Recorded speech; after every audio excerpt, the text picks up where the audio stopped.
I've been developing, managing, and selling farms for over 20 years. And over that time, we've been incredibly blessed to work with some of the industry's biggest names. So we have seen, managed, and sold literally tens and tens of thousands of acres. And over that time, there's only been a handful of farms that have truly registered to us as special. The odd thing about that is it's hard to put your finger on exactly what makes those farms special. The one thing that they do seem to share in common is that they were designed and developed by somebody with a true vision. From the moment that we stepped foot on this farm, we knew that it was one of those special properties.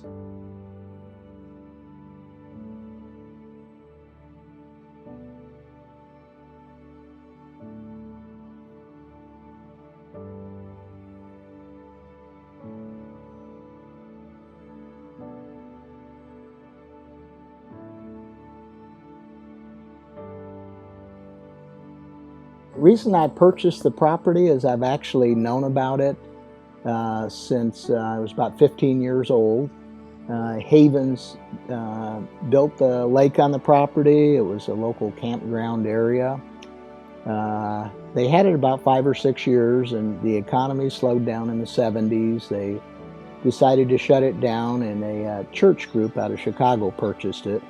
It was for some of their get-togethers, hunting. They were here around 25 years, and then they decided they kind of had their fill of it. And as soon as I heard it was going up for sale, I was able to purchase it in a very short order. It actually worked out pretty good because in Macomb, Illinois, the state was going through a piece of our property where I had the cabin. And after we bought it, first thing I did is we actually moved this cabin. We're in the construction business and we have large cranes. Moved it in. The cabin, my two boys at the time helped me build it when they were around 15 years old. They had their friends help. They all earned enough money to buy their first cars. So the cabin has a lot of sentimental value.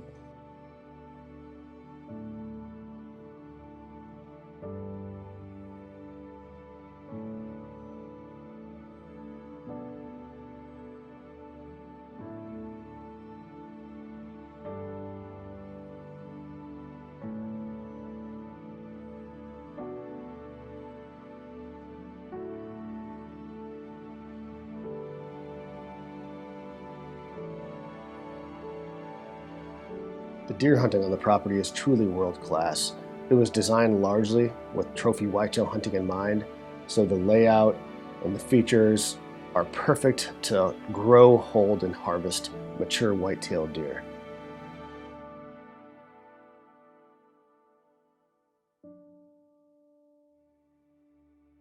So guys, this is my first time on this property, and I have to say, as a deer hunter, I'm already excited. What we've got here is the perfect setup, I think, to kill a giant all season long, but ideally early season. If you look how he's got it set up here, he's got a thick bedding area with a creek bottom here. Those deer are going to be coming out of the bottoms after getting a drink of water. He's got it lined with pear trees on the outside here. He's got a perfect setup to plant a green field here. Those deer are going to be hitting that early as they make their way out to the crop field that we have out here. The perfect transition area. I mean, you get in here early October as those deer are making their way from greens to grains, and it's the perfect equation, I think, to kill a giant. So this gets me excited. Like I said, as a deer hunter, this is exactly how I would set a property up if I were working with a piece like this.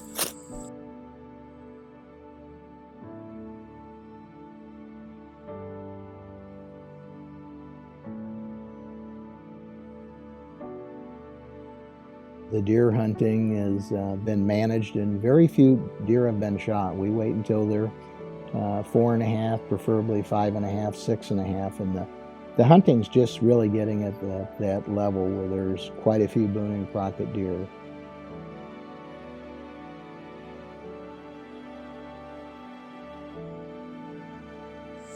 After touring this place more, we've seen it has everything that you need to grow and hold mature deer. It's got water. There's a 100-acre lake on here.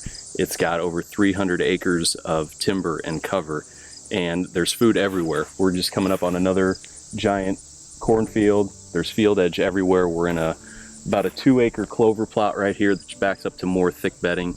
But one of the things that I think is also really great and unique about this place is how great the access is to get to these food plots, which you don't see a lot, because what you need to get to where you're going to hunt is a quick and stealthy way to get in without spooking all these deer, and that's what this has. We've literally been on a trail or a road to get to every food plot or ag field through this entire property. There's access on both the north and south side, which is great, because if you want to get in here late season and harvest the giant, you're going to need to do it quietly and have an easy way of doing it. And the trail system through here is just incredible. Like I said, as a deer hunter, this place makes me excited about the potential to really do anything you want with it.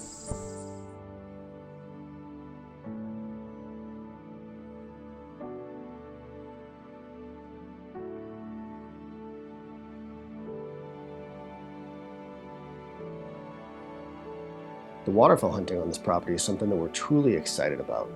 When we became part of the development team 6 to 8 months ago, the waterfowl hunting was already really good. I mean, we're talking a 95-acre lake that the owner keeps aerated and open throughout the winter. So the waterfowl hunting was really good. We thought it could be better. So we designed and developed 3 wetlands throughout the property. 2 of them are top ground wetlands where you can plant and flood corn surrounded by agricultural fields.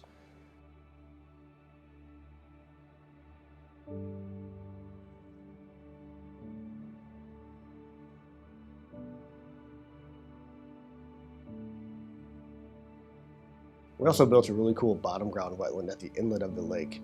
There's 3 cells where we could draw down that water and expose that mud flat so we could plant some millet and raise that water back up. Kind of a cool opportunity hunt in almost a flooded timber sort of environment in Illinois, which is just incredibly rare.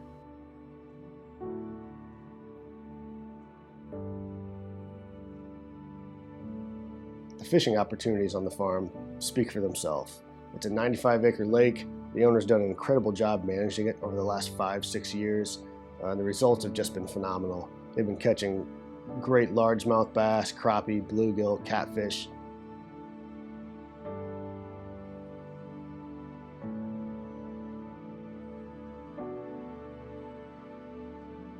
From a recreational and family enjoyment standpoint, the farm truly offers it all. The lake is big enough to water ski and jet ski on. The lodge is built right on the lake with a nice beach and dock. The deck wraps around the house and has incredible views over the lake. It truly has it all. Another cool element of this farm is the infrastructure that's in place. When Jack bought the property 5 or 6 years ago, it was actually run as a campground. He's done a ton of work since then, cleaning the farm and improving the habitat, but he left a lot of the infrastructure in place. There's 4 or 5 cabins that were in good shape that he left standing. The entire property has power and water run throughout it. So if somebody wanted to buy it and run it as a campground or a retreat, the infrastructure is there and the opportunities are endless.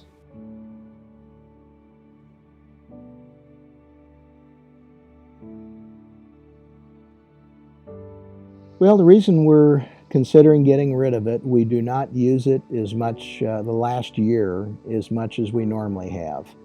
With my boys having moved away and their families are gone and they're having children, they come a few times a year. They do come bow hunting, but it's just not used real regular. The other reason, had some family from Michigan, particularly my Uncle Don, and who hunted all of his life, and his children would come down, and we'd have great camaraderie with deer hunting camp. And when he passed, his family comes down, but not nearly as frequently or as long. My wife and I, we purchased property in Florida. Something my wife really wanted to do, to move to Florida where it was warm in the winter. And we are doing traveling in our motor coach, seeing a lot of the rest of the United States that we haven't seen. So just not enough time to justify owning it, but I still love every bit of it. It's just meant the world to us, and I never thought I would have a unique experience like this in my life. Yeah, I would really like just occasionally just new owners, if they let me just drive through it, just to look at it, because it'll be missed.